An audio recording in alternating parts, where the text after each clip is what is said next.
Շատերի համար անհասկանալի է, թե հայկական հեղափոխության առաջնորդը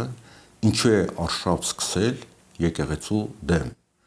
Եթե մարդը հավատարիմ է Աստծուն, եկեղեցուն, կրոնական բարոյականությանը, ապա նա կարող է պակաս հավատարիմ լինել առաջնորդին։ Սա իսկապես պայքար է մարդկային գիտակցության մեջ բարձրագույն հեղինակության համար, եւ պատահական չի, որ այս անձնավորությունը իրեն համեմատում է Նելսոն Մանդելայի հետ, Պապ Թագավորի հետ եւ անգամ Հիսուս Քրիստոսի հետ։ Հիսուս Քրիստոսը իմ ինքնությունն է։ Հիսուս Քրիստոսը իմ հոգին է։ Հիսուս Քրիստոսը իմ սիրտն է։ Հիսուս Քրիստոսը իմ միտքն է։ Ես ապրում եմ Հիսուս Քրիստոսով եւ